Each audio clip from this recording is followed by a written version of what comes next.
تو آغاز کر دیں یا انتظار کریں ابھی یا جی آغاز کر دیں؟ بسم اللہ فرمائیے۔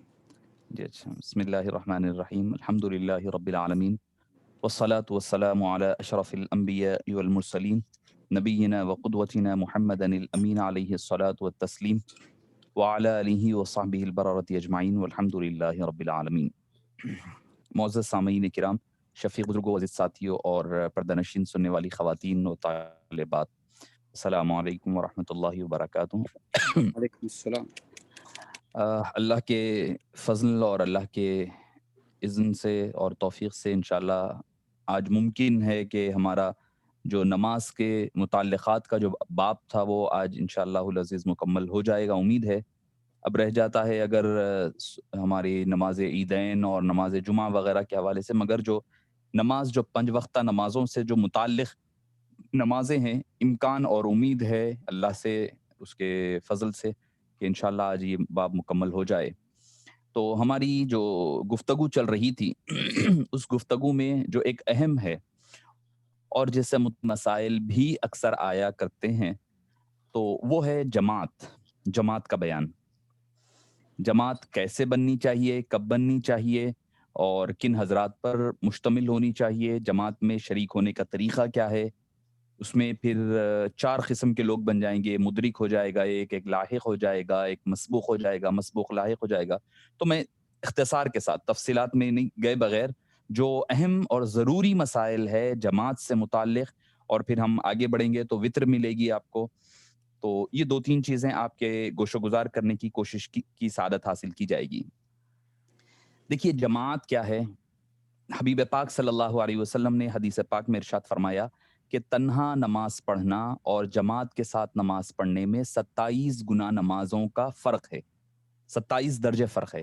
تنہا آپ کوئی نماز پڑھے اس کا اور جماعت کے ساتھ نماز کا 27 گنا زیادہ ثواب ہے، یہ حدیث پاک میں ملتا ہے۔ وسلم نے یہاں تک بھی فرمایا کہ جس بچھڑی ہوئی بکری کو کھا لیتا ہے، اسی طرح جو ہے تنہا آپ جو کام کرتے ہیں، یقیناً تنہائی اسلام مذہبی ہے جو جماعت کے اوپر اور مسلمانوں کے اتحاد اور یکجا ہونے کے اوپر زور دیا کرتا ہے۔ اچھا، اب جماعت بننے کا کیا ہے؟ کم سے کم 2 آدمی ملیں گے تو جماعت بنے گی، تنہا جماعت ایک آدمی کی نہیں ہو سکتی۔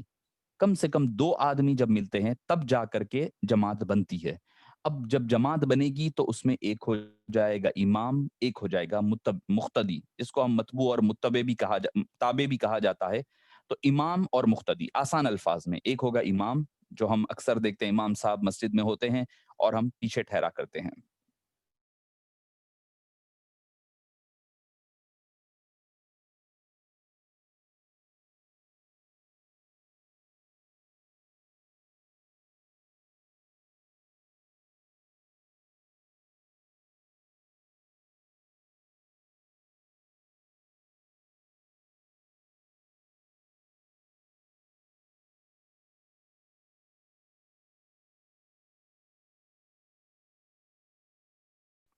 یعنی وہ خود امامت کے قابل ہوں، 3 اگر کثیر اجتماع ہو جائے تو پھر یہ قید ختم ہو جائے گی۔ اب ایک مسجد ہے، مسجد میں جو ہے 500 آدمی نماز پڑھ رہے ہیں، ہو سکتا ہے اس میں جو ہے تینوں آدمی جو ہے نماز پڑھانے کے، 3 آدمی بھی ایسے نہ ملے جو نماز پڑھانے کے قابل ہوں، یعنی مسائل کے اعتبار سے، ظاہری طور پر بھی اور علمی اعتبار سے بھی، تو اس سے نماز پر، جمعے کی جماعت پر کوئی اثر نہیں ہوگا۔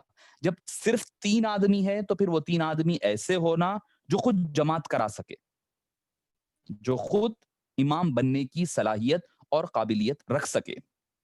اچھا، اب جماعت کے لیے لفظ مسجد کا ہونا ضروری نہیں ہے، جماعت کہیں بھی ہو سکتی ہے، جماعت گھر پر بھی ہو سکتی، جماعت میدان میں بھی ہو سکتی، کہیں بھی ہو سکتی۔ ہاں، اب رہ گئی بات مسجد میں نماز پڑھنے کے حوالے سے۔ مسجد سے آپ گھر کی پڑھے جانے والی نماز اور مسجد میں پڑھے جانے والی نماز جماعت، پہلے تو میں نے تنہا اور جماعت کا فرق بتایا، 27 درجے۔ اب تنہا آپ جماعت گھر پہ بنا رہے ہیں اور مسجد میں بنا رہے ہیں، پھر 25 گنا ثواب بڑھ جائے گا۔ آپ کی گھر کی جماعت میں، مسجد کی جماعت میں 25 گنا ثواب زائد ہو جائے گا۔ اب آپ ایسے ہی آگے بڑھ جائیں، جامع مسجد میں چلے جائیں گے تو 500 گنا زیادہ ثواب ملے گا، بیت المقدس میں 5000 یا 50,000، مسجد نبوی میں 50,000، پھر آپ حرم مکی چلے جائیں تو وہ 1,00,000، تو یہ جماعت کا ثواب مسجد مسجد سے بدل جاتا ہے. لوگ کہتے ہیں بھائی جگہوں میں کیا رکھا ہے, کہیں سے بھی کچھ بھی ہو سکتا ہے, جگہوں میں برکت نہیں ہے. یقیناً ایک تو یہ کہ مسجد ہونے کے اعتبار سے ساری مسجدیں ہیں. مسجد اپنے گھر کے بازو کی مسجد بھی مسجد ہے, جامع مسجد بھی مسجد ہے, مسجد حرام بھی مسجد ہے, مسجد اقصی بھی مسجد ہے, مسجد نبوی بھی مسجد ہے. تو مسجد ہوتے ہوئے بھی ایک جیسی نہیں ہے, تو پھر انسان میں انسان ہوتے ہوتے دونوں ایک جیسے کیسے ہو سکتے ہیں؟ تو اس سے اندازہ جب زمین میں, حالانکہ زمین ایک ہی ہے, اللہ کی زمین ایک ہی ہے, تو جگہ جگہ کا فرق ہوتا ہے, برکتیں ہر ایک جگہ کی اپنی منفرد ہوا کرتی ہے. اور بابا حضور اکثر فرمایا کرتے مسجد نبوی میں نماز پڑھنے کا ثواب 50,000 بتایا گیا, مگر زیارت مدینہ پاک سرکار دو عالم صلی اللہ علیہ وسلم کی بارگاہ کا ثواب مختص نہیں کیا گیا, نہیں بتایا گیا. جو چیز کاؤنٹلیس ہوتی ہے, انگنت ہوتی ہے, اس کو شمار میں لایا جا سکتا. اللہ فرماتا ہے وہ یرزق من بغیر حساب, اللہ جسے چاہتا ہے بغیر حساب عطا فرماتا ہے. تو وہاں پر کتنا گن کر دینے والی بات نہیں ہے, انگنت دیے جانے والی بات ہے. اسی لیے یہ نماز کا ثواب مسجد نبوی کا ہے, وہ زیارت کا ثواب الگ ہوا کرے گا. اچھا, اب چوتھی چیز کیا آئے گی؟ اگر ایک محلے اور اچھا اب کون سی مسجد میں پڑھنا؟ آپ کے گھر سے جو سب سے قریب ترین مسجد ہے اس میں زیادہ ثواب ہے. آپ کے گھر سے جو سب سے قریب ترین مسجد ہے اس میں آپ کو زیادہ ثواب ہے. یہ 5 وقتہ کی بات کر رہا ہوں, جمعے کی اور عیدین کی بات نہیں کر رہا ہوں. اس کے لیے پھر جامع مسجد جانا یا عیدگاہ جانا اس کا مسئلہ الگ ہے.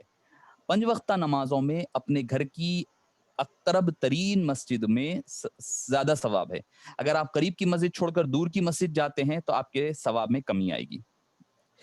قریب پڑھیں گے تو زیادہ ثواب ہے, دور پڑھیں گے تو کم ثواب ہے.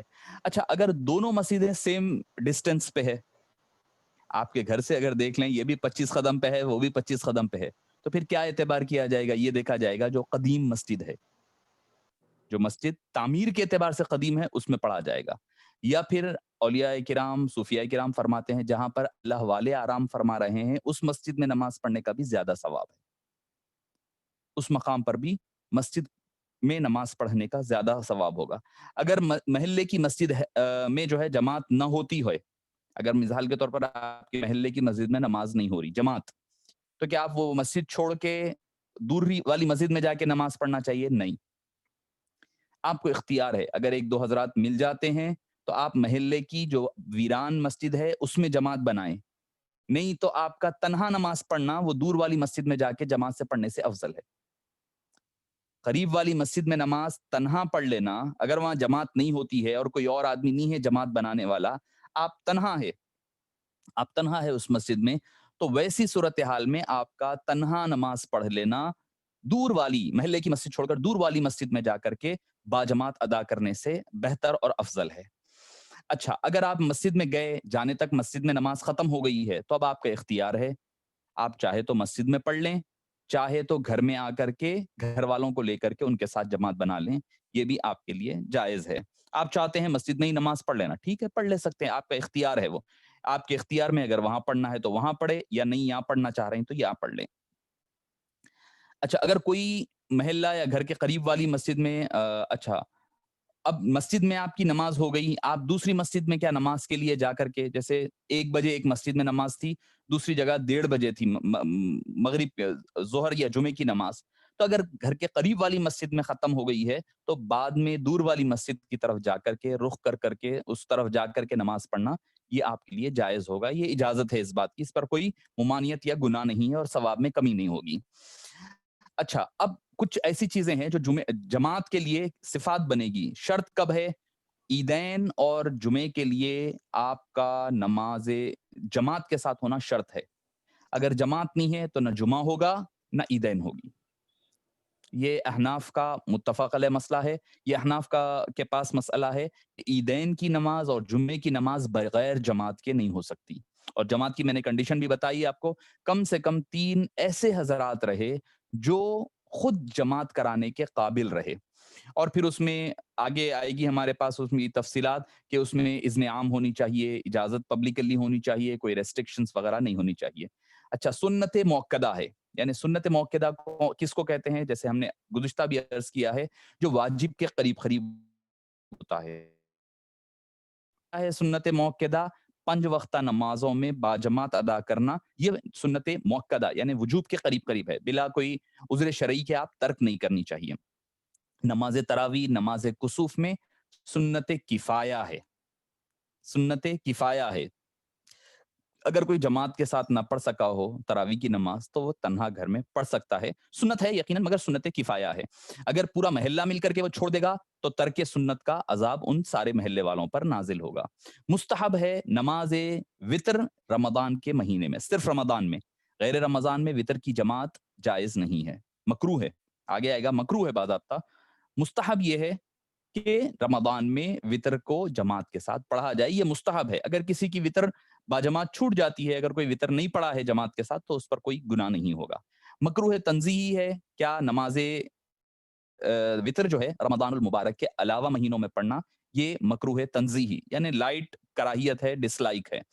مکروہ تحریمی، مکروہ تحریمی یعنی جو حرام کے قریب قریب ہوتا ہے، نماز خسوف کا باجماعت ادا کرنا اور تمام تر نوافل کا سوائے رمضان المبارک کے حوالے سے ملتا ہے کہ تہجد کی نماز جو ہے آپ دیکھیں گے کہ باجماعت ہمارے دادا پیر علیہ الرحمہ نے اس کا آغاز بھی فرمایا اور آج بھی ہوتی ہے۔ اب تو حیدرآباد میں ماشاءاللہ تقریباً ہر جگہ شہر حیدرآباد میں اور خود ہم حرمین میں دیکھتے ہیں، دیکھیے کس قدر بصیرت ہے اور بصارت ہے حضرت محدث دکن علیہ الرحمہ کی کہ آپ نے اس وقت تہجد کی جماعت کی بنیاد رکھی۔ اس وقت تو کسی کو شاید ہو سکتا ہے پتہ نہیں تھا ہوگا کہ حرمین میں، واللہ عالم مجھے تو نہیں پتا اس وقت بھی ہوتی تھی یا نہیں ہوتی تھی صلاۃ اللیل کے نام سے تہجد کی نماز یہ لوگ جو پڑھتے ہیں وہ ہوتی تھی یا نہیں ہوتی تھی مجھے نہیں پتا، مگر ہم تو شہر حیدرآباد میں جب سے دیکھتے ہیں، جب سے ہم از خود ہمارے بچپنے میں ہم دیکھتے ہیں کہ شہر حیدرآباد میں دوسرے جگہوں پر تہجد کی نماز نہیں ہوتی تھی، الا یہ کہ کچھ کچھ مساجد میں ہوتی تھی ہوگی، مگر دادا پیر علیہ الرحمہ کی حسینی علم کی مسجد میں پابندی صلاۃ التہجد آخری دہے میں ہوا کرتی تھی۔ اب دیکھیں آپ شہر حیدرآباد میں ہی نہیں بلکہ اب ہم حرمین میں بھی دیکھتے ہیں تو یہاں پر بھی باجماعت ہوتی ہے صلاۃ اللیل کے نام سے، وہ تہجد ہی کہلائے گی۔ تو یہ ہے ایک مجتہد کی جو شان ہوتی ہے کہ وہ ینظر بنور اللہ، جو اللہ تعالی حبیب پاک صلی اللہ علیہ وسلم نے فرمایا کہ وہ مومن کی شان اور پہچان ہوتی ہے۔ اچھا، صرف عورتوں کی تنہا جماعت ہو تو وہ بھی مکروہ تحریمی ہے۔ تنہا صرف عورتیں مل کر کے جماعت بنا رہی ہے جس میں امام بھی عورت ہو تو یہ احناف کے نزدیک مکروہ تحریمی ہے۔ جو خواتین اکثر ہم دیکھتے ہیں کہ بھئی تراویح میں اخبارات میں آتا ہے تراویح برائے خواتین، تو وہ احناف کے نزدیک درست نہیں ہے، مکروہ تحریمی جو حرام کے قریب قریب ہے، حرمت کے قریب قریب ہے۔ ہاں یہ ہو سکتا ہے کہ جیسے مرد امام ہے یا کوئی بالغ بچے کو آپ امام رکھ لیں جو قریب البلوغ بھی ہو سکتا ہے، اس کے پیچھے ایک صف بچوں کی یا مرد حضرات کی رکھ کر کے پیچھے خواتین ٹھہر کر پڑھنا چاہے پردے کی شکل میں تو وہ درست اور جائز ہوگا، مگر صرف تنہا خواتین کی امامت، امام بھی خاتون بنے، یہ احناف کے نزدیک اور دوسرے ائمہ کے نزدیک بھی درست نہیں ہے۔ اب آج کل یہ ہو گیا ہے تھوڑا سا ایڈوانس، خواتین ہر چیز میرے بھائی ہم مرد سے کیوں پیچھے رہیں، برابری کا جو دعویٰ کرنے آ رہے ہیں پھر برابری کے دعوے کے تحت وہ آگے آئے ہیں، تو تھوڑا سا ایک جو ذہنی طور پر جو اپنے آپ کو ماڈرن قسم کے لوگ کہتے ہیں، ان خواتین میں بھی یہ چیز جدت سے آج کل پائی جا رہی ہے۔ دیکھیے اب سوال یہ پیدا ہوگا کہ بھئی پھر لڑکیاں اور خواتین جو حفظ کر رہی ہیں وہ کیا کریں، بھئی ان کے حفظ کا کیسا انتظام ہو۔ پہلی بات یہ کہ بھئی خواتین کے اوپر حفظ کرنا واجب یا فرض نہیں ہے، جب مرد حضرات ہیں حفظ کر رہے ہیں، خواتین کرنا چاہے تو کر سکتی ہیں، اس کے کئی اور بھی طریقہ کار ہے، سماعت قرآن کی شکل میں ہو سکتا ہے، ہر دن اپنا تلاوت قرآن کی شکل میں ہو سکتا ہے۔ بی بی عائشہ رضی اللہ عنہا خود حافظ قرآن تھیں، مگر انہوں نے ان سے کوئی ایسی روایت نہیں ملتی جس میں کہ وہ خود تراویح پڑھائی ہوں، بلکہ ان کے بول رہا ہوں میں ان کے ایک غلام تھے جو تراویح کی نماز پڑھایا کرتے تھے، بی بی عائشہ صدیقہ، جو بخاری شریف میں ہے، بخاری شریف میں حدیث پاک خود ملتی ہے۔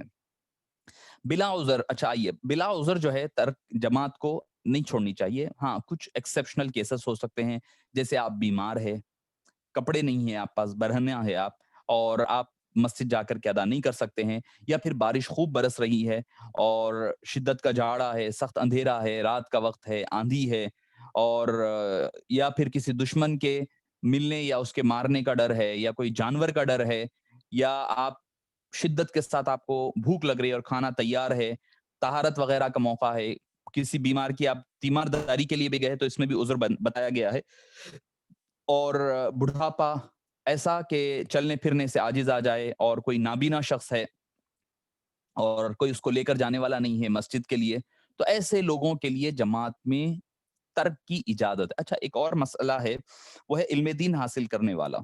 اب اس میں ایک اختلافی تھوڑا سا مسئلہ ہے، وہ یہ کہ بھئی علم دین کا حاصل کرنا، چونکہ اب علم دین کا حاصل کرنا فرض ہے، طلب العلم فریضہ، وہ فرض ہے، اور علماء کرام فرماتے ہیں کہ بھئی یہ جو ہے جماعت جو ہے سنت موقدہ ہے۔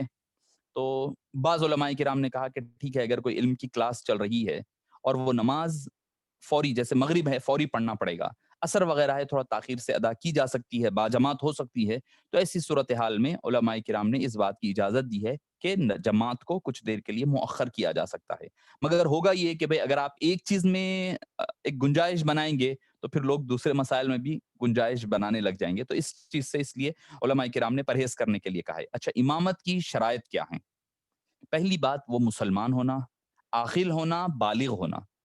نابالغ کی امامت درست نہیں ہے، نابالغ کی امامت کسی بھی صورت میں درست نہیں ہے۔ بعض حضرات دیکھتے ہیں کہ بھئی عرب حضرات میں بھی دیکھتے ہیں چھوٹے چھوٹے بچے جماعت کے لیے ٹھہر جاتے ہیں، وہ جماعت درست نہیں ہے۔ اگر آپ نے کبھی ایسا پڑھی ہے جماعت، تو آپ کو دوبارہ جماعت دہرانا پڑے گا، چاہے وہ جماعت فرض ہو، واجب ہو، سنت ہو، نفل ہو، تراویح ہو، تہجد ہو، یہ یاد رکھیں۔ اکثر لوگ بھئی تراویح ہے نا، ٹھیک ہے، سنت ہے، نہیں، جب تک کہ بالغ نہ ہو جائے یا پھر قریب البلوغ نہ پہنچ جائے، بلوغیت کے کچھ آثار ظاہر ہونے نہ لگ جائے، یعنی داڑھی کے کچھ بال آ رہے ہیں یا مونچھ کے بال آنے لگ جائیں، تب جا کر کے وہ بلوغیت کے قریب سمجھا جائے گا۔ اور مرد ہونا عذر سے، یعنی پیشاب کی بیماری ہے یا نکسیر نکلتی ہے یا توتلا پن ہے، ظاہری طور پر ایسا توتلا پن کہ جس کی وجہ سے آپ کو الفاظ سمجھ میں نہ آ رہے ہو، تو وہ شخص امامت نہیں کر سکتا۔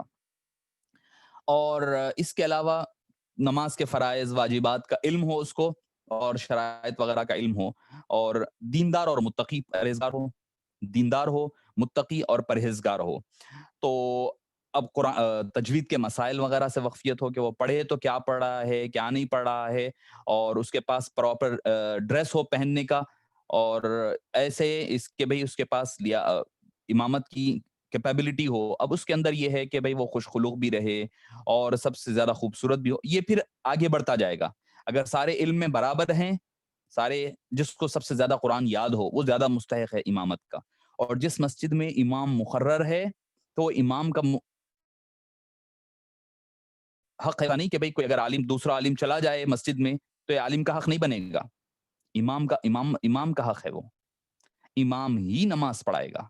ہاں، اگر امام اپنے طور پر عالم صاحب کو یا پھر پیر صاحب کو، کوئی بھی ہو، ان کو اگر کہہ رہا ہے آپ پڑھائیے تو پھر اجازت ہے، اجازت ہوگی اس کی، مگر افضلیت امام کے پڑھانے میں ہی ہے۔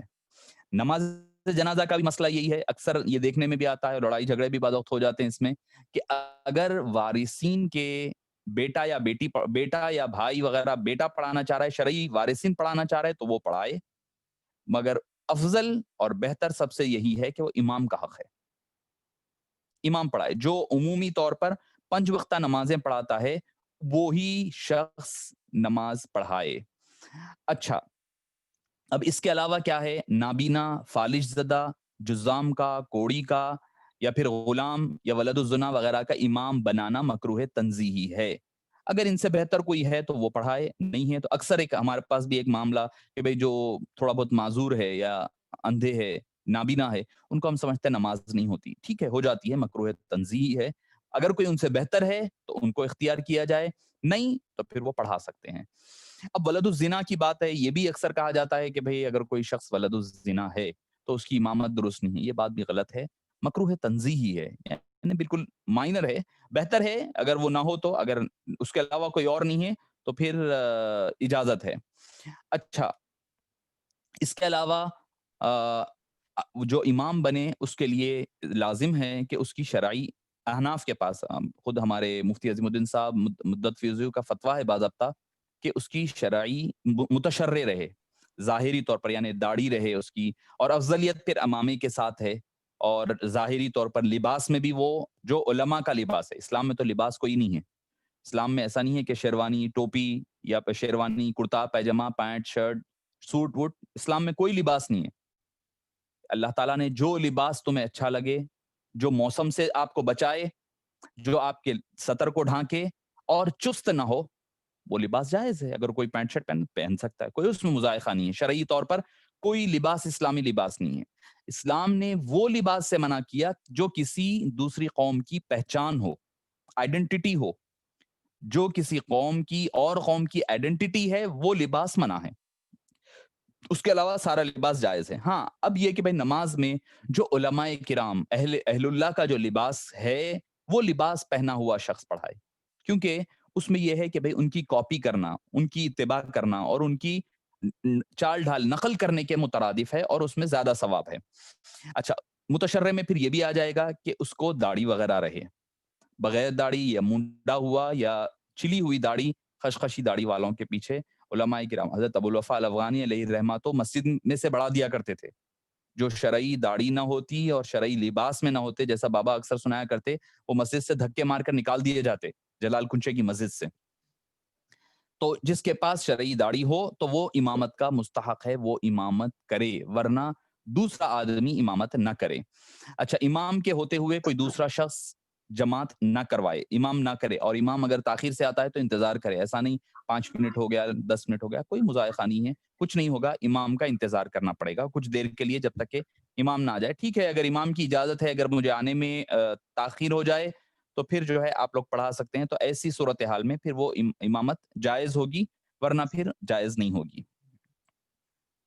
اچھا، اب آئیے مقتدی کے اعتبار سے، چونکہ میں سمجھتا ہوں کہ امامت کے متعلق اتنے مسائل کافی ہیں، کم سے کم ہاں قرآن کریم اچھا پڑھنے رہے، اور سنت پر چلنے والا رہے، علم کا جاننے والا رہے، تو یہ کیٹیگریز ہے، اس کے اقسام بیان کی گئی ہے کہ کون امامت کا مستحق ہے۔ 4 کیٹیگریز بنے گی: مدرک، لاحق، مسبوق، مسبوق لاحق۔ مدرک وہ شخص ہے جو ابتدا سے انتہا تک، یعنی بگننگ آف دا نماز ٹل اینڈ آف دا نماز وہ امام کے ساتھ رہے، اس کو مدرک کہا جاتا ہے، پانے والا، پوری نماز کو پانے والا مدرک۔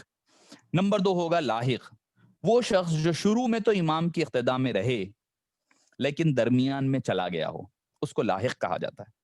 یعنی کوئی اس کو عذر لاحق آ گیا ہو، کوئی مسئلہ پیدا ہو گیا، وضو ٹوٹ گیا اس کا، یا پھر سجدے میں اس کی آنکھ لگ گئی، سو گیا، تو اس کی جو بیچ کی نماز چھوٹی ہے اس کو کہا جاتا ہے لاحق۔ تیسری چیز ہے مسبوق۔ مسبوق وہ ہے جو دیر سے آئے۔ لاحق کون؟ شروع سے تو نماز میں تھا مگر بیچ میں کچھ وضو کرنے کے لیے وضو ٹوٹ گیا تو چھوڑ کر چلا گیا، وہ لاحق ہے۔ اب ہو سکتا وہ واپس آ کر جوائن کرا تو نماز چل رہی ہو یا چھوٹ چکی ہو، وہ ایک الگ مسئلہ میں ابھی بتاؤں گا آپ کو۔ تیسری چیز ہے مسبوق، جس کی کچھ نمازیں چھوٹ گئی ہو، رکعتیں چھوٹ گئی ہو، وہ دیر سے آ کر کے امام کے ساتھ جوائن ہوا ہو، اس کو کہیں گے مسبوق۔ نمبر 4 ہے مسبوق لاحق، وہ آیا بھی لیٹ اور پھر درمیان میں اس کی کچھ نماز چھوٹ بھی گئی، یہ کہا جائے گا مسبوق لاحق۔ تو آئیے میں اختصار کے ساتھ ان دونوں کے چاروں کے مسائل آپ کے گوشہ گزار کر دوں۔ مدرک کا تو کوئی مسئلہ نہیں ہے، مدرک کے کوئی مسائل نہیں ہے، وہ شروع سے آخر تک ہے، سب سے پرفیکٹ نماز اسی کی ہوگی۔ اسی لیے کہتے ہیں کہ بھائی نماز میں وقت پہ جا کر کے جماعت کے ساتھ پڑھ لو تو یہ سارے مسائل پیدا نہیں ہوں گے۔ ہم لوگ 1 رکعت چھوٹی بات جاتے، 2 رکعت چھوٹی بات جاتی، یہ سارے مسائل پیدا ہوتے۔ اگر شروع سے چلے جائے آخر تک رہ جائے تو مسئلہ ہی ختم ہو گیا ہے۔ اچھا آئیے اب لاحق کا کیا حکم ہے؟ لاحق کا حکم یہ ہے کہ پہلے اپنی ان رکعتوں کو ادا کرے جو چھوٹ چکی ہو۔ مثال کے طور پر میں نے ظہر کی نماز میں امام کے ساتھ جوائن ہوا، مثالیں دے دیتا ہوں تاکہ آپ کو سمجھ میں آ جائے۔ ظہر کی نماز میں امام کے ساتھ جوائن ہوا، 2 رکعتیں میں نے پڑھ لی ہے امام کے ساتھ، دوسری رکعت کے سجدے میں امام صاحب تھے، مجھے وضو ٹوٹ گیا اور میں وضو ٹوٹنے پر چلا گیا وضو کرنے کے لیے، یا نیند لگ گئی، بہرحال تو وضو کر جب میں واپس آیا تو امام صاحب اب آخری رکعت کے رکوع میں ہیں، تو کیا چھوٹا میرا؟ امام کے ساتھ دوسری رکعت کا سجدے میں چھوٹا تھا میں، تو اب میرے کو سجدے سے امام کے چوتھی رکعت کے رکوع تک چھوٹا ہوا ہے، تو اب میں کیا کرنا؟ آنے کے بعد فوری امام کے ساتھ وہاں جوائن نہیں ہو جانا رکوع میں، میں کیا کرنا, پہلے جہاں سے میری نماز چھوٹی تھی وہاں سے کنٹینیو کرنا. ایک فرق ہے, ایک باریک, شاید ہو سکتا ہے کہ کئی حضرات اس سے بچے وغیرہ ناواقف ہوں, بڑے حضرات کو تو پتہ ہے, بچوں کے لیے عرض کر رہا ہوں کہ یہ مسئلہ نہیں معلوم ہوگا. مسبوق کا تو سب کو معلوم ہے, بڑے بڑوں کو چھوٹوں کو معلوم ہے, لاحق کا نہیں معلوم. تو جہاں سے آپ کی نماز چھوٹی ہے وہاں سے کنٹینیو کرے. امام ٹھیک ہے, امام رکوع کر رہے ہیں, اس کے بعد سمیع اللہ قیام ہو رہا, پھر سجدے ہو رہے ہیں, پھر اتحیات ہو رہا, ہونے دو ان کو. آپ اپنی نماز کو جہاں تک چھوٹی ہے وہاں تک لائیں. لانے کے بعد اگر امام کے ساتھ نماز مل گئی ہے, کچھ سلام بھی ملا, تو وہاں تک رہے, پھر اٹھ کے باقی کے اگر چھوٹا ہے سو وہ پڑھے. نہیں, اگر امام سے کے ساتھ مل جائیں آپ نماز سے پہلے تو آپ کی نماز مکمل ہو گئی. اگر آپ کے وہ 2 رکعت 1.5 رکعت پوری کرنے تک امام صاحب نماز ختم کر لیے, تو آپ کو اپنی پوری نماز ایز اٹ از ختم کرنا پڑے گا. اس کو کہتے ہیں لاحق.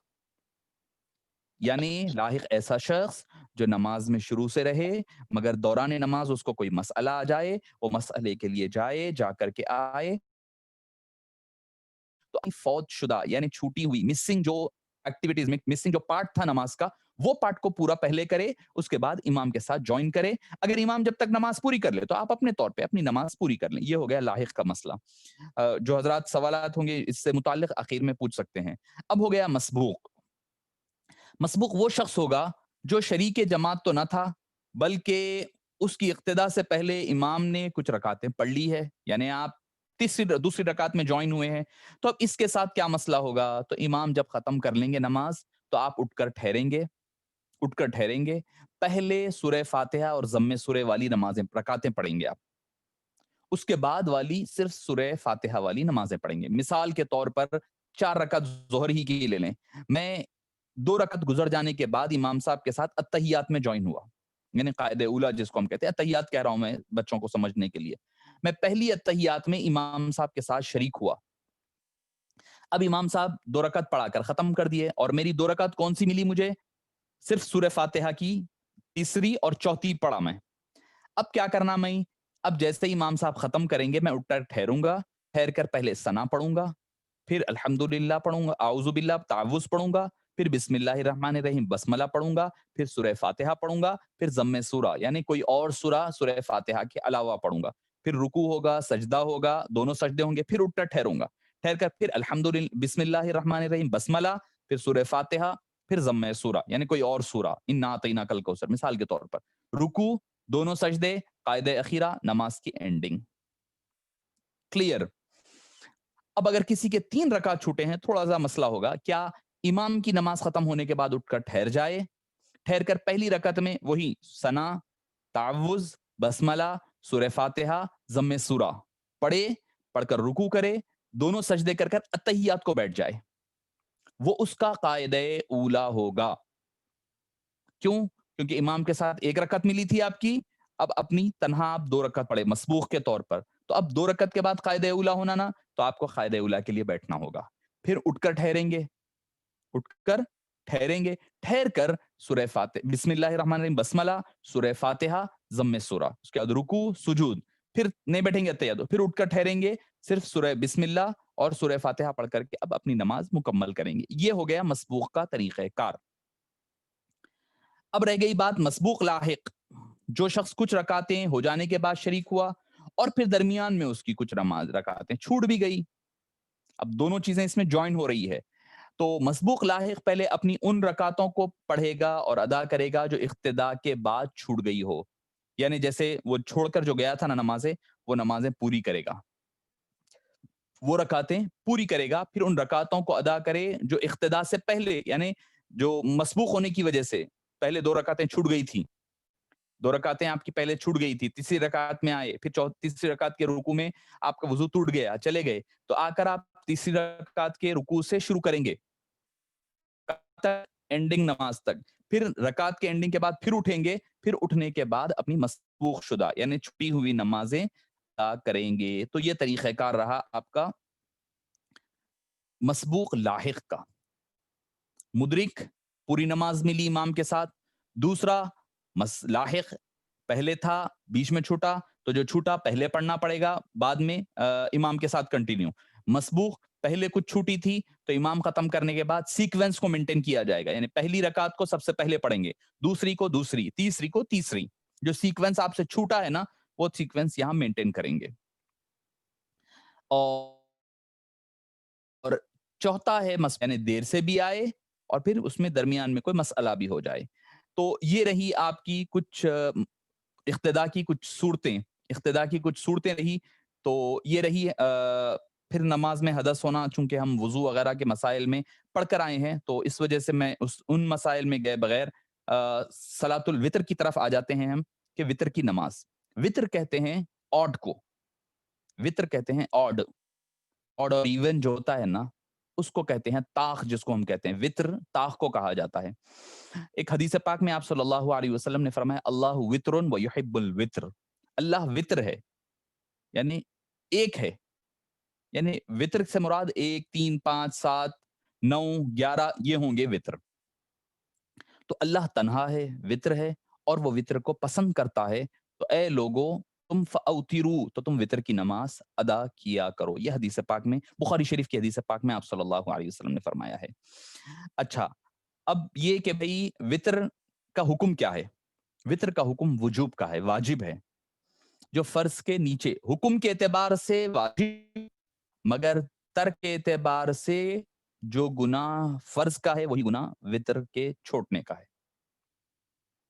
لوگ سمجھتے ہیں کہ بھئی عیدین کی نماز چلو چھوٹ گئی، واجب تھی، فرض نہیں تھی، سمجھتے نہیں، ادا کرنے میں وہ واجب ہے، ادا کرنے میں فرض اور واجب کا فرق ہے، مگر ترک میں دونوں کا عذاب سیم ہے، ترک میں دونوں کا عذاب سیم ہے، یعنی فرض کا چھوڑ دینا یا واجب کا چھوڑنے والا دونوں بھی فاسق و فاجر کہلائے جائیں گے، اور ان دونوں کا حکم ایک ہی ہے۔ اچھا، نماز وتر کی بھی نماز جو ہے اس کا وقت کب شروع ہوگا؟ وتر کی نماز عشاء کے بعد، نماز عشاء کا جب وقت ہوتا ہے، نماز عشاء کے بعد وتر کا وقت شروع ہوگا، تہجد سے پہلے پہلے تک، یعنی فجر سے سحر کے وقت تک آپ کا وتر کا وقت باقی رہتا ہے۔ جو حضرات رات میں اٹھ کر کے پڑھ سکتے ہیں، اللہ نے جن کو توفیق دی ہے وہ پڑھا کریں، اور جن کو خوف ہے کہ بھئی چھوٹنے کا اندیشہ ہے تو آپ اس کو عشاء کے ساتھ پڑھ لے سکتے ہیں۔ اگر کوئی عشاء کی نماز، اکثر ایک مسئلہ بھی آتا ہے کہ بھئی ایک حدیث ہے کہ بھئی آخری رات کی اپنی آخری نماز جو ہے وتر کو بناؤ، تو لوگ یہ سمجھتے ہیں کہ بھئی اگر وتر کوئی پڑھ لے تو پھر رات میں کوئی اور نماز نہیں پڑھ سکتے۔ یہ بات درست نہیں ہے، اگر کسی نے وتر کی نماز پڑھ لی ہے تو اس کے بعد بھی کوئی اور نماز رات میں اگر آپ اٹھ گئے تو تہجد کی نماز پڑھ سکتے ہیں، مگر ایک بار وتر کے بعد 12 وتر نہیں پڑھنا، نہیں پڑھی جائے گی۔ ہاں، اگر چونکہ وتر واجب ہونے کے اعتبار سے آپ کے اوپر قضا لازم ہے، آپ قضا کے طور پر پڑھ رہے ہیں، آ جا سکتا ہے ایک رات میں 2 وتریں قضا کے طور پر، ادا کے طور پر تو ایک آپ کی آلریڈی ہو چکی ہے۔ نماز وتر جو ہے بالکل مغرب کی نماز کی طرح 3 رکعتیں ہیں، لیکن ان 3 رکعتوں میں بھی سورہ فاتحہ کے بعد ضم سورہ پڑھا جائے گا۔ اچھا، ایک یہاں پر میں آپ کو وضاحت کرتا چلوں کہ اکثر جو اعتراض احناف پر جو شدت کے ساتھ اعتراض ہوتا ہے وہ نماز وتر کے حوالے سے شدت کے ساتھ اعتراض ہوتا ہے، اور اس میں کہا جاتا ہے کہ لا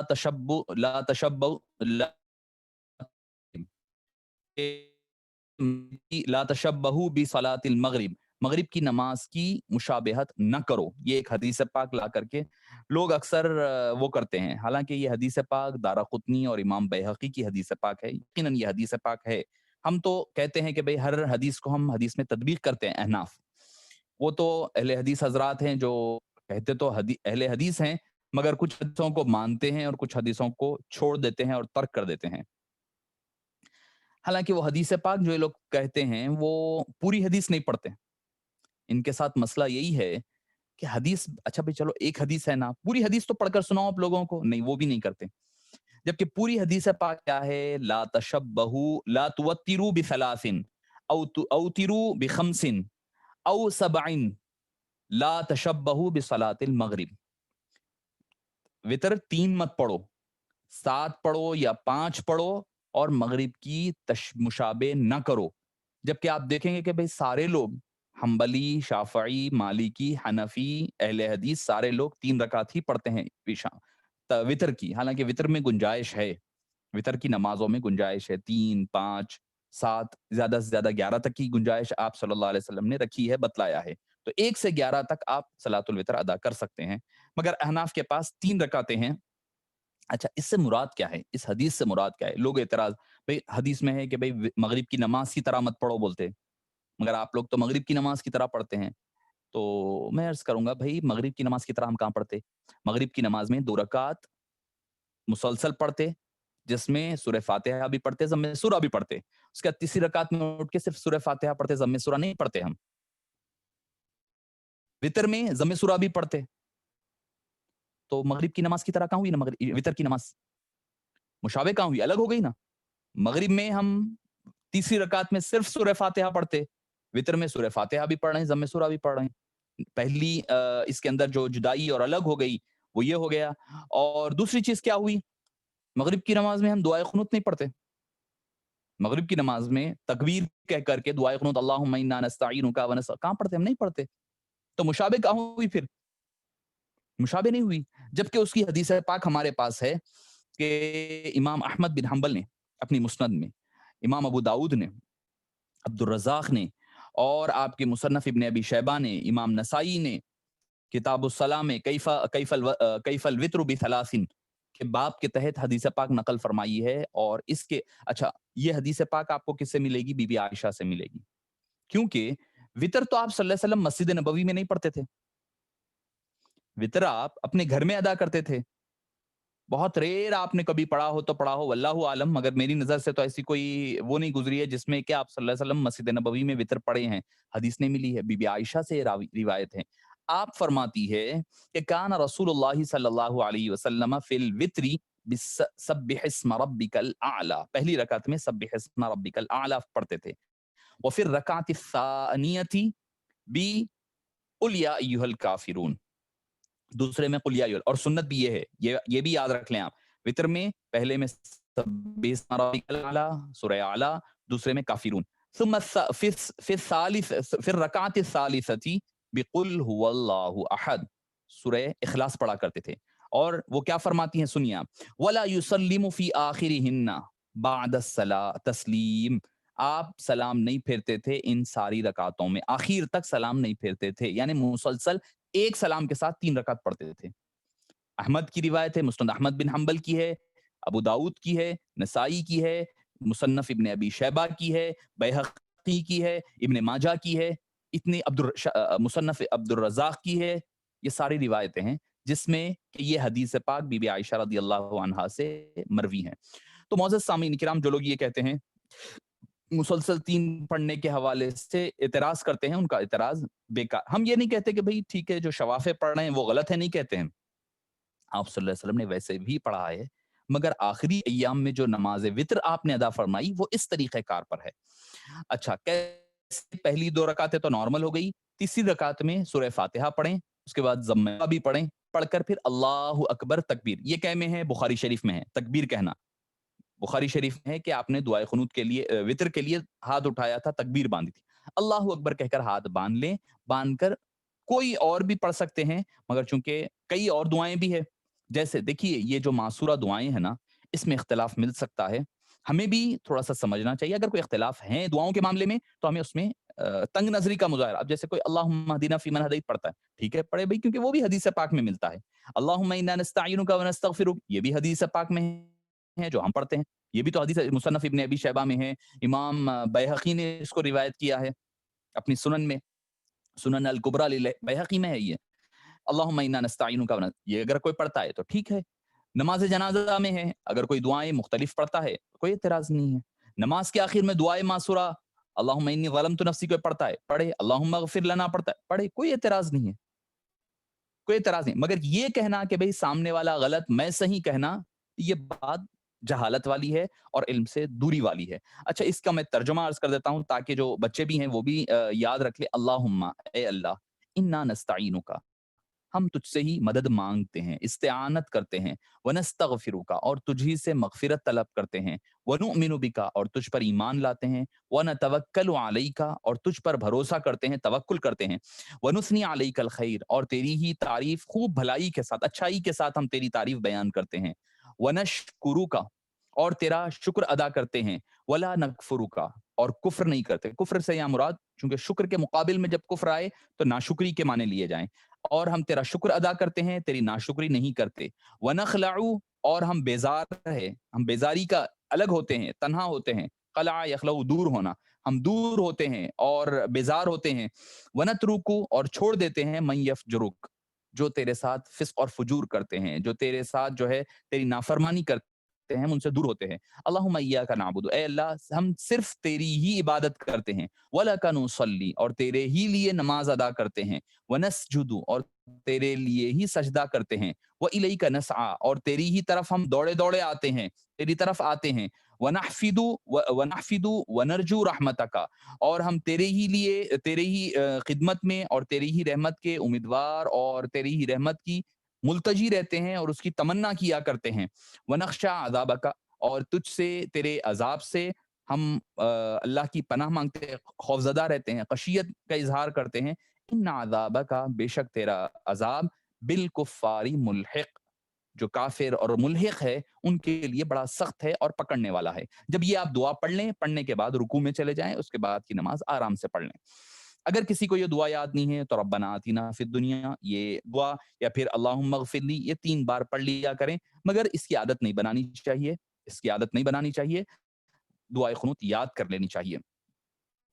اچھا، اور اگر کوئی آدمی دعائے قنوت کی دعا پڑھنے کی بجائے رکوع کر لے، تکبیر ہی نہ کہے، تو اس کے اوپر پھر سجدہ سہو لازم آئے گا. تو معزز سامعین کرام، یہ تھی آپ کی وتر کی نماز. اس کے علاوہ ملے گی آپ کو تحیۃ المسجد. جب آپ مسجد میں داخل ہوں تو 2 رکعت نماز تحیۃ المسجد، یعنی مسجد کا تحفہ ہے، وہ پڑھنا یہ مستحب ہے. اگر مسجد میں داخل ہوتے ہی بیٹھنے سے قبل کوئی نماز، مثلا کوئی سنت وغیرہ پڑھ لے تو وہ اچھا، ایک اور مسئلہ یہاں پر آئے گا. اکثر لوگ یہاں پر ہم دیکھیں گے کہ بھئی سنت سے زیادہ نفل، حالانکہ یہ مستحب نماز ہے تحیۃ المسجد، اس پر فوکس. ارے نہیں، سنت تحیۃ المسجد نہیں پڑھے تو ایسا جیسا بیٹھ جائے تو کوئی ایسا لگتا ہے کہ لوگ گناہ کر کر آ گیا ہے. احناف کے پاس کیا ہے کہ سنت میں اور نفل نمازوں میں آپ نیت ایک سے زیادہ کی کر سکتے ہیں. مثال کے طور پر اگر میں فجر کی 2 رکعت سنت پڑھ رہا ہوں، سنت سے پہلے میں سنت اور تحیۃ المسجد دونوں کی نیت کر سکتا ہوں. فرض میں نہیں ہو سکتا ہے. یہ ایک راز کی بات ہے، سمجھیے. اور یہ ہمارے پاس احناف کے پاس یہ ایک اللہ تعالیٰ ایک آسانی ہے، جو الدین یسرن والی بات ہے نا، امام اعظم ابو حنیفہ کے صدقے میں ملا. آپ ظہر کو گئے، 4 رکعت نماز پڑھ رہے ہیں سنت، آپ اس کی بھی نیت کر لیں تحیۃ المسجد کی، تو دونوں کا ثواب مل جائے گا. اب ہے تحیۃ الوضو. تحیۃ الوضو جو ہے، وضو کرنے کے بعد آپ کا پانی، جسم کا پانی خشک ہونے سے پہلے 2 رکعت نماز پڑھنا یہ مستحب ہے. اور آپ صلی اللہ علیہ وسلم نے حضرت بلال حبشی رضی اللہ عنہ کو سب سے پہلے جنت میں داخل ہوتے ہوئے دیکھا تو پوچھا کیا وجہ ہے، تو فرمایا کہ یہ تحیۃ الوضو پڑھتے تھے. اشراق کی نماز طلوع آفتاب کے بعد 2 رکعتیں پڑھنا یہ بھی مستحب ہے. 4 بھی پڑھی جا سکتی، 2 کی پیر کے ساتھ. چاشت ہے، صلاۃ الضحیٰ جس کو ہم کہتے ہیں، چاشت کی بھی 2 رکعت ہے اور زیادہ سے زیادہ 12 رکعتیں ہیں. اور اس کا وقت کیا ہے؟ آفتاب یعنی سورج اچھی طرح نکل جانا، طلوع آفتاب کے 1 گھنٹے 1.5 گھنٹے کے بعد چاشت کا وقت شروع ہوتا ہے، زوال تک رہتا ہے، یعنی جب تک سورج بیچ دوپہر تک نہ آ جائے جب تک باقی رہتا ہے. اس کے بعد تہجد ہے، رات کے آدھے حصے، آخری حصے میں اٹھ کر کے 2 رکعت کے حساب سے 4 8 یا زیادہ سے زیادہ 12 تک بھی پڑھ سکتے ہیں. اور پڑھنا یہ بھی، اس کی بھی بڑی فضیلت آئی ہے. نماز استخارہ ہے، کوئی اگر آپ کو کام کرنا چاہ رہے ہیں، اگر آپ کوئی ارادہ ہے کوئی نیا کام شروع کرنے کا، اور تو استخارہ دراصل اللہ سے مشورہ ہے. 2 رکعت نماز پڑھے قل یا ایھا الکافرون اور قل واللہ احد کے ساتھ. پھر اس کے بعد جو دعا ہے اللہم انی استخیرک بعلمک واستقدرک، یہ جو دعا ہے وہ پڑھ کر کے سو جائے. اللہ کا ذکر کرتے ہوئے اللہ تعالیٰ جو ہے آپ کے خواب میں اشارہ دے گا. اس اشارے کو کسی اللہ والے یا پھر عالم دین وغیرہ کے ساتھ پوچھ لیں تو وہ آپ کو بتا دیں گے اس کی تفصیلات. اس کے بعد نماز تراویح ہے. نماز تراویح جو 20 رکعت ہم نے رمضان المبارک کے حوالے سے جو ہماری گفتگو ہوئی تھی، ہم نے اس میں تفصیل کے ساتھ، یعنی 20 رکعت 2 رکعتوں کے ساتھ پڑھنا، یہ نماز تراویح کہلایا جاتا ہے. اچھا، فرض نمازوں میں ملنے کا ایک بیان اہم ہے. میں 1 منٹ کے اندر اس کی بات ختم کر کے سوالات لے لیتا ہوں. کہ یہ ہے کہ اگر آپ کوئی نفل فرض نماز آپ شروع کر چکے تھے، مثال کے طور پر آپ مسجد میں گئے اور آپ کو لگا کہ بھئی جماعت ہو چکی ہے، اور آپ نے ظہر کی نماز پڑھنا شروع کر دیا، اور کرتے ہی ہوا یہ کہ بھئی امام صاحب آ کر کے اناؤنسمنٹ اذان اقامت ہوئی اور اب جماعت ٹھہرنے لگی، تو اب آپ کیا کرنا؟ اب سوال یہ پیدا ہوتا ہے۔ تو ایسی صورتحال میں آپ یہ کرنا چاہیے، آپ کو سلام پھیرتے ہوئے ٹھہرے ٹھہرے سلام پھیرتے ہوئے نماز توڑ دے اور جا کر کے نماز میں شامل ہو جائے۔ فرض کی بات کہہ رہا ہوں میں، فرض آپ نے تنہا شروع کیا تھا، جماعت کا آغاز ہو گیا، تو فرض آپ جو تنہا پڑھے تھے وہ نماز توڑ کر فرض جماعت کے ساتھ مل کر کے نماز مکمل کریں۔ ویسے ہی جا کر نہ ملے، ویسے جا کر ملیں گے تو آپ کی اقتدا صحیح نہیں ہے۔ نماز کو اپنی توڑ دیں، توڑ کر جا کر کے اس کے ساتھ ملیں۔ اچھا، مگر اس کے بھی وقت ہے، اس کا بھی وقت ہے۔ اگر آپ فجر یا مغرب میں دوسری رکعت، یعنی فجر مغرب میں دوسری رکعت کا سجدہ نہ کیا ہو، شرط یہ ہے فجر میں اور مغرب میں دوسری رکعت کا آپ نے سجدہ نہ کیا ہو، ظہر، عصر اور عشاء جو 4 رکعت والی نماز ہے، اس میں پہلی یا تیسری رکعت کا سجدہ اگر آپ کر چکے ہو تو اب آپ نماز نہ توڑے بلکہ اپنی پوری نماز پڑھ لے، اور ظہر اور عصر وغیرہ، ظہر، عصر اور عشاء میں اگر پہلی رکعت کا سجدہ ہو چکا اور ایک رکعت پڑھ کر دو رکعت پر نماز مکمل کر لے، پھر جماعت میں شریک ہو سکتے ہیں۔ اگر آپ نفل یا سنت پڑھ رہے ہیں تو آپ نماز نہیں توڑیں گے۔ نفل یا سنت نماز اگر آپ شروع کرے ہیں تو آپ کو نماز، چونکہ یا پھر اگر آپ تو ایسا توڑ چکے ہیں تو پھر آپ کو دوبارہ اس کو ادا کرنا پڑے گا۔ نماز کے بعد آپ اس کو دوبارہ ادا کرنا پڑے گا، فجر کی سنت سے پہلے فجر، اور اچھا، اور سنت ایسی جگہ مسجد، پہلے تو گھر سے پڑھ کر جائیں سنت، اگر نہیں تو مسجد میں پڑھیں تو ایسی جگہ پڑھیں جہاں لوگوں کو ڈسٹربنس نہ ہو۔ معافی کے ساتھ ہم لوگ کیا کرتے ہیں، آتے بھی تاخیر سے ہیں اور پہلی رکعت میں موزن کے پاس جگہ پہ نہیں تو موزن کے آزو بازو ٹھہر کر کے نماز شروع کر دیتے ہیں سنت۔ نماز کا وقت وہاں ہوتے رہتا ہے، پوری مسجد انتظار میں رہتی ہے اور آپ سنت وہاں ٹھہر کر پڑھتے ہیں، یہ مکروہ ہے، تحریمی ہے، بہت بڑا گناہ ہے، نہیں کرنی چاہیے۔ پیچھے کہیں پڑھنی چاہیے، پہلے تو اس کا مقام گھر پہ پڑھنا ہے، اگر نہیں ہو سکا گھر پر تو اب یہاں آپ پڑھ سکتے ہیں، مگر اس کو عادت نہ بنا لی جائے۔ اور دوسری چیز، اگر نماز شروع ہو رہی ہے تو اس وقت سنت نہ پڑھے سوائے فجر کے، جو فجر میں چونکہ طویل ہوتی ہے اس دوران آپ 2 رکعت نماز پڑھ کر کے مکمل کر سکتے ہیں۔ تو یہ کچھ ذیلی باتیں تھیں جو میں گوش و گزار کرنا ضروری سمجھا۔ اور اس کے بعد قضا نمازیں ہیں، بلا عذر نماز چھوڑنا گناہ ہے، اور اگر چھوڑے ہیں تو پھر ان کی قضا کرنا آپ کے اوپر زندگی میں کبھی بھی ہو فرض ہے۔ اسی طرح جس طرح آپ کی فرض نماز پڑھنا فرض ہے، آپ کو قضا نماز بھی پڑھنا ضروری ہے، فرض کے ساتھ ساتھ واجب بھی پڑھنا، سنت کی قضا نہیں ہے مگر فرض کی اور واجب کی قضا ہے۔ جو حضرات اگر کچھ سوالات ہیں تو کر سکتے ہیں، چونکہ مغرب کا وقت ہمارا قریب آ رہا ہے، تو انشاءاللہ ابھی جو ہمارے جو اہم مسائل ہیں وضو کے نماز سے متعلق وہ مکمل ہو چکے ہیں۔ اب رہی بات اقسام میں جیسے جمعہ ہے، عیدین وغیرہ ہے، تو انشاءاللہ اس پر گفتگو آئندہ ہوگی۔ اگر کوئی حضرات کے سوالات ہیں تو آپ سوالات کر سکتے ہیں۔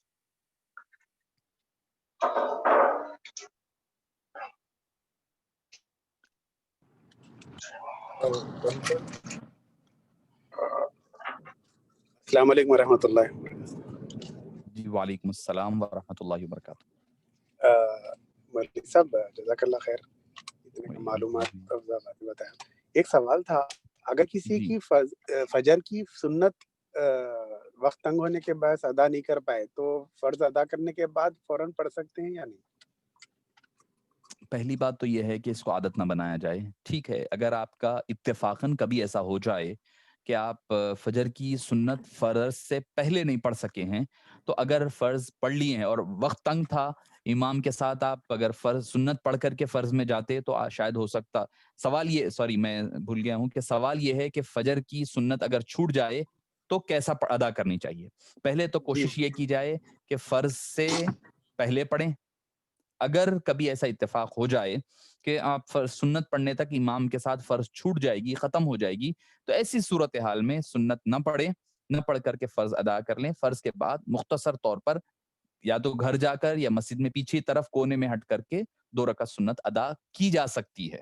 اچھا، اس سے ایک میرے ذہن میں اس سے متعلق ایک سوال آیا، وہ عرض کر دوں، کیونکہ میں سمجھتا ہوں آپ کا مسئلہ سمجھ آ گیا ہوگا۔ جی مول یہ صاحب جو سمجھ گیا۔ جی نہیں، مجھے اچھا، کسی نے بتایا تھا کہ فرض کے بعد نہیں پڑھ سکتے بلکہ سورج طلوع ہونے کے بعد، مطلب اشراق کے بعد۔ ہاں، اگر آپ کے پاس نہیں، اگر فرض کے فوری بعد اگر آپ پڑھ لیتے ہیں، فرض کے فوری بعد اگر آپ پڑھ لیتے ہیں جس میں آپ کو وقت ہے، طلوع آفتاب قریب نہ ہو تو ایسی صورت میں آپ پڑھ سکتے ہیں. اگر طلوع آفتاب کا وقت قریب ہے تو آپ اس کو ڈیلے کر لیں, اشراق کی نماز کے بعد پڑھ سکتے ہیں, وقت کے بعد پڑھ سکتے ہیں. اور اگر کسی کی فجر کی نماز چھوٹ گئی تھی, نہیں پڑھا انہیں, اس نے نیندی نہیں ہوشیار ہوئی, تو انہیں زوال سے پہلے یعنی 12 بجے, 12 میں کہہ رہا ہوں وہ تبدیلی ہوتے رہتی ہے, بیچ دوپہر سے پہلے, زوال سے پہلے اگر فجر کی نماز قضا کر رہا ہے تو ہمارے اساتذہ کرام فرمایا کرتے کہ اس کو چاہیے کہ فجر کی سنت بھی پڑھے, فرض بھی پڑھے. جب زوال گزر جائے گا اس دن کا تو اس کے بعد وہ سنت نہ پڑھے, صرف اس کے اوپر فجر کی 2 رکعت فرض ہی قضا کرنا باقی رہے گا. جزاک اللہ خیر مول صاحب.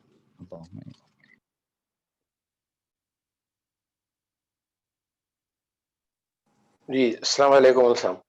جی وعلیکم السلام ورحمۃ اللہ وبرکاتہ.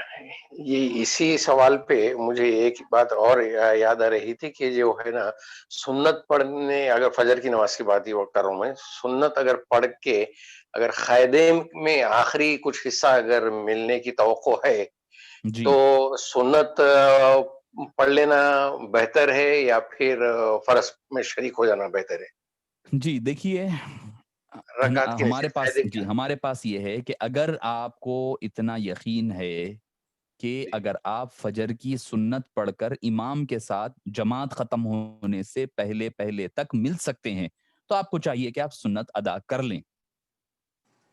جی اگر جی آپ جی امام کے ساتھ ملنے کا یقین ہے آپ کو کہ جی بھئی اگر جی میں 2 رکعت سنت ادا کروں گا, کرنے کے بعد فجر کی امام کے ساتھ جماعت میں مل سکتا ہوں تو پہلے سنت ادا کر لیں, کر کے مل جائے. اگر قاعدے, جیسا آپ فرما رہے ہیں کہ بھئی اگر قاعدے کی مقدار میں بھی ملنے کا یقین ہے تو آپ تو پہلے سنت سنت پڑھ لیں, پڑھ کے اس کے بہتر. بعد قاعدے میں امام ہاں کے ہاں ساتھ جماعت میں ملے. اگر آپ کو جی یقین ہے کہ بھئی یا شک بھی ہے کہ آپ سے نماز چھوٹ جائے گی تو ایسی صورت میں آپ فجر کی جماعت. فرض میں امام کے ساتھ شریک ہو جائیں. جزاک اللہ خیر. اچھا, اسی سے متعلق شاید کوئی حضرات سوال کریں, اس سے پہلے میں عرض کر دوں اس کے علاوہ ظہر کی نماز بھی ہے. اس میں بھی کیا ہوتا ہے, کبھی اگر ہمارے پاس وقت نہیں ہوتا ہے یا جماعت کا آغاز ہو گیا, چونکہ اس میں 4 رکعت ہے سنت کی اور سنت موقدہ ہے, وہ بھی فجر کے 2 رکعت, فجر سے پہلے کے 2 رکعت سنت موقدہ ہے, جو بعض علماء نے, فقہاء نے اس کو واجب کا درجہ بھی دیا ہے. یہ یاد رکھیں آپ, اس کی اہمیت اس لیے ہے چونکہ بعض علماء کرام نے اس کو واجب بھی کہا ہے, جو فجر سے پہلے کی 2 رکعتیں ہیں, مگر اکثر علماء کے نزدیک یہ سنت ہے, سنت موقدہ ہے. اور ظہر سے پہلے کی 4, ظہر کے بعد کی 2, مغرب کے بعد کی 2 اور عشاء کے بعد کی 2, یہ سنت موقدہ ہے.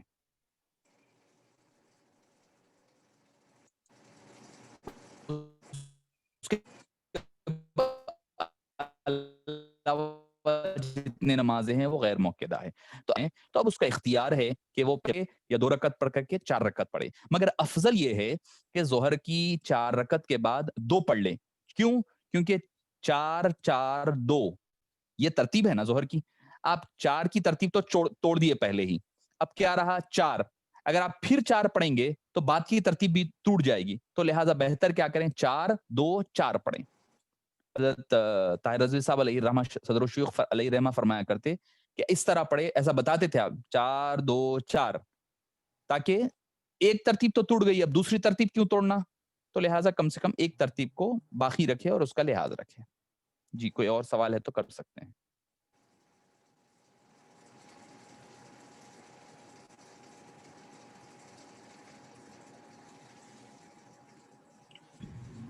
السلام علیکم ورحمۃ اللہ وبرکاتہ. جی وعلیکم السلام ورحمۃ اللہ وبرکاتہ.